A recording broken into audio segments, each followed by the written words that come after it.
We live in a world where you can automate your emails, schedule your social media posts, even use AI to draft all your newsletters. But here's something that we have learned. The missionaries and ministry leaders who stay fully funded aren't the ones with the best tech. They have mastered personal touch. And that's what we're going to cover today.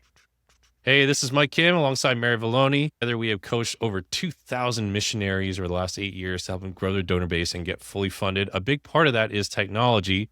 That can be helpful. But Mary, today we're going to talk about how to maintain that personal touch in an increasingly digital world. Personal touch is where all the power is, isn't it? Amen. Amen. I think that, when I start reading stuff and I'm looking at stuff, I'm always like, is that AI generated? Is that, and so, yeah, when you know that there's a human behind what's going on and you actually know that person, yeah, that goes a really long ways. Yeah. Supporters are people first. That is the simplest reframe in all of support raising. But the way that I've always looked at technology, and again, this is coming from 10 years of being in digital marketing on the forefront of it, technology just amplifies what you have already been doing. For better or worse, it just amplifies what you have already been doing.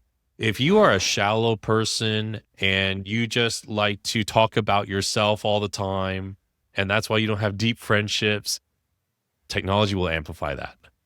Amen. If you are a deeper person and you kind of chew more slowly and you treasure deeper relationships, and technology is going to amplify that because of the kind of messages that you send to those friends. So that's just, I'm sharing that because this is again coming from the marketing side of things where people are smart and they're smarter and more aware of what technology is able to do, that the personal touch is probably 10 times more powerful today than it was even 10 years ago. Yeah. And so those who are able to leverage technology to communicate personal touch, they end up winning. Can you share a couple of ways that you've worked with huge organizations, but somehow you guys were able to maintain personal touch? And that is the game, isn't it? Like, Yep. we have these huge organizations that are spending a lot of money to learn how to sound personal, which is what all of you have, that personal touch, and you're trying to spend to sound professional and corporate. Like, let's stop it. Let's leverage what we've got. But yeah, please Yeah. share a couple of inside tips here. So what a lot of larger organizations focus in on is local. Like, so if they're big and national, the goal is always to be grassroots. So yeah, to make it small. So it's like we have boots on the ground everywhere. And so like whether that's a satellite office, like, hey, we have a small office here. For many of you guys, like you work for big sending organizations too, and they have many locations. Maybe those locations are global. And so they've got their Africa, their Asia, their whatever. So you may be the hub for a specific location and you're the face of that geographic location. No different than what we're saying here is that it's like, this is what's happening in our national organizations is they have to have real humans who live in the community, who eat, sleep, and drink the news of that community, what's going on. They know who's in charge. They've got an idea of the leaders of the community and how they're involved in that. And those voices are the reason why people give to those communities. So I'll use an example of just like what I did on volunteers. And volunteerism is one thing in the missionary space that doesn't get talked about a lot because it's like, well, what am I going to have somebody volunteer and do? It's like, well, small groups, you could use your small group Bible studies that you're doing already and just think the person who's leading that small group is really a representation of your ministry and of your organization. You give them some sort of title like, oh, they're a leader. If in, small group leader, women's Bible study, whatever it is, you're going to give them titles for that. Those people now are the grassroots representation of your ministry. They're going into the church, they're going into their businesses, and they're either saying nice things about you or they're saying not so nice things about you. Okay. And so your job is to really mobilize the people that are on the ground who can invite other people to give, to be a part of what you're doing. But that is the secret to the sauce on a national organization. I mean, I was one person raising $250,000, and I did not do that myself. I did not just go talk to some rich guy in the community asked for $250,000. That is not what happened. It was a lot of people who were all in their leadership roles. And those people then went out and said nice things, encouraged people to participate, and that's how the donations start to come in. Yeah, I love the idea of how you are localizing it, and again, that is an in-person and physical representation of what we're trying to do digitally. So, some tips on this that I've learned from my experience when I am talking to some people who may have been clients or may have been connections or colleagues or in my network. Hey, I'm going to be in your neck of the woods in San Diego in a couple of weeks. And I just shoot them a message or just a quick video and text it to them. That is akin to writing a letter and sending it in the mail. Guess what? You don't have to go to the post office. Yep. Your post office is on your phone. We've talked about this in the past, the news reporter strategy. When you are sending an individual video update or even to your entire list, but you're shooting that video right where you are, you grab your phone and say, hey guys, I'm here on location in XYZ, and I want you to see kind of what's behind me and what's going on. You guys help make this happen. That is a personal touch. So I don't want you to misunderstand when we say personal touch, we're not saying grab your pen and paper and go to the post office and send out letters. I mean, if you want to do that, that's great. But that's not what we're talking about. It's that the shift from the broadcast only communication mentality. We had a video out a couple of weeks ago where I talked about mistakes that we make in our support emails. And Mary, I talked about how it's the dear friends email. Mm-hmm.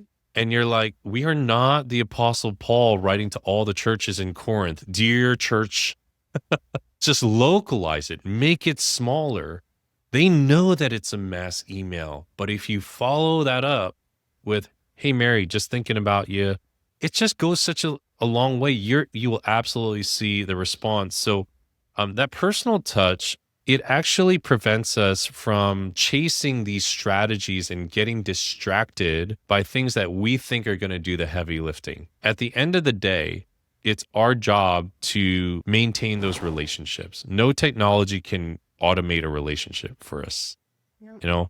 And so just getting away from that mentality is so important. That's one of the big things that you can do. Just be personal in your outreach still using technology. Yeah. Working in a more corporate space like American Cancer Society or those organizations and moving over more into the ministry space, what I absolutely love about the ministry space is that most of the people, if not 100% of the people who are giving and in your inner circle, found you because of a connection, a relationship that you have. I oftentimes would get donors who gave to the American Cancer Society. I never met them. I don't know them. They kind of came out of the blue. So-and-so got diagnosed with cancer and somebody just wrote a check, and that's great. But I didn't have that same relationship that our ministry leaders actually have with their donor base. So you guys are praying with your people. You physically met because you were at their church. Your pastor vouched for you and said, hey, this person's a good guy, or, their family's amazing, whatever the story was that added credibility to your situation. But I want to highlight here that because you've got this kind of intimate group that's following what you're doing, there's a real relationship that's attached to it. You don't actually physically have to leave the mission field and go to that location in order to have a personal touch like what we're talking about. You can actually look at Mike and I. I don't know how many of our ministry leaders that we have coached over the years that we have physically been in the same space where we have gotten to hug them. It is a very, very small percentage. Okay, so Mike and I are not showing up at your house and we're not telling you about how to raise support. You're catching us using technology.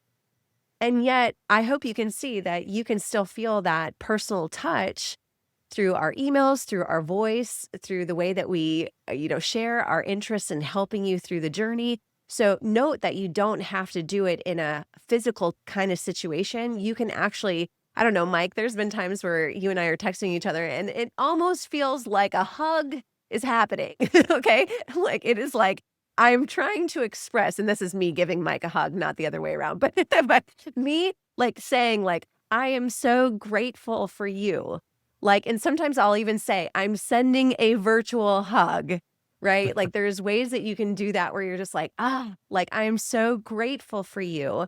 And what Mike is saying with the videos and some of the other ways that we do, you can do that and create real sincerity in the words that you use, and then also using video. Because I can grab my phone and shoot a video and say, Mike, like, I don't know what's going on, but I am so grateful for you, and God just has you on my heart, and I can't imagine doing this ministry without you. And Mike, this morning I actually woke up to a text like this. And somebody that I've coached over the years, we met, it's been a really long time, probably 7 years ago when we first connected. And when we first met, I just was like, you guys are in it. I just I could feel how like hurt and broken of a situation they were in. Their pastors were not healthy. They acted like they owned them on the mission field. They felt like they were really like suffocating in this partnership with this church. And in the moment, I'm just like, you are not owned. They do not own you. Your mission, your calling is yours. And, whether or not they cover you and they financially, that is on God, like, but it is not your job to appease them. And it's not your job to be something that you're not. And they did get out from underneath that ministry. And I got a text from her this morning and just thanking me for actually not giving them a financial gift. Mm. Isn't that funny? I told them, I said, I felt like God's telling me to give you money. And then all of a sudden I was like, but I actually feel like I'm supposed to help you and like just overcome this poverty mindset that you guys have been under. We disconnected for a couple years, came back together again, reconnected, helped them for a season. And now like they are like their story is just completely different, so I just think that sometimes that personal touch of just engaging in that relationship can look a whole lot of different ways. So get I'll show intentional. you one example. I'll put this on the screen right now. I got this text from James Harrington, head of Ugandan Water Project. If you guys have been following our journey for a little while, you know that I went to Uganda last year with James. Mary, look at this. This guy's a genius. He is, by the He way. texts me this, okay? Okay. February 3rd, 1 year ago. This was a good moment. You were genuinely peaceful and joyful that day. I mean, this is personal touch. I mean, I wrote him back. I was like, oh man, that was one of the greatest days. Like I remember that, and he's buttering me up, But no, in all seriousness, like that was great to get that, Yeah. and you see my dog here walking around in the background. I don't Oh. mind. We're all humans, right? So it's that's a great. I bet you I'm not the only one he sends those kind of texts Oh, to. and no, no. No, And that's the sir. thing when you're No, ma'am. hardwired that way already, and some Mm-mm. of you are not hardwired that way, and you're like, that feels uncomfortable. It's okay. Find your thing. Like if you like shooting videos, shoot a video. If you can pull some pictures and think about people, I get stuff where people are like, I pray for you on this day every month. And when they send me a personal message like that, that means a lot. That's personal. That's personal. And then I can respond personally with a here's my prayer request. Yeah, I mean that message from James took all of 2 seconds. Right. I have a feeling that he probably just goes through his phone and looks at past trips that he's taken people on and just shoot him a message. No big deal. It's been a year. I feel like I went yesterday, but it's been a year. Yeah. And it just continues on. Even if I hadn't talked to them for a year, which doesn't happen. I mean, I talk to them all the time, but it's a different mindset. It brings me back into, man, that's what I felt in that trip. Like he's saying like, hey, thanks for your support. It wasn't even that. It was just like, you looked really genuinely happy that day. And I was. So again, the power of the personal touch is not something you have to overthink. We've shared a couple of really practical examples on how you can do this today. And this is something you can implement tomorrow, Yeah. like immediately. And let me tell you what not to do real quick. Okay. Don't copy and paste. Don't copy and paste. Okay. Like Mike, that text you just shared was not a copy and paste. And when he's copying and pasting, right? Yeah. Like he said specific things about you and how you looked. He's serving you. And so the copy and paste thing, like this is why emails, we're going to talk, how you talked about making that really personal. And yes, you're sending out that one email to the masses. But what we're talking about is then bring it down to the fact that it's like they're all individual humans. Message them in the way that's going to resonate with them and is going to connect them directly to you. So anyways, shout out to James. I do know he's hardwired this way. So, and he genuinely loves you, Mike. Like I met him through you, and I know that relationship, it means way more to him to see you joyful than any check he would ever give to their ministry. So Yeah, absolutely. shout out to James. Shout out to James. Well, hey guys, if you enjoyed this video, it would mean a lot to us if you like the video. If you haven't yet done so, subscribe to the channel. It helps us get more word out about what we're doing here. We know that there aren't many resources like this available on YouTube. If you're listening on the podcast, please recommend the show to somebody. We just want to serve. We're here to help you. And if you're interested in finding out more about Fully Funded Academy and working with us, we do 2 live calls a month.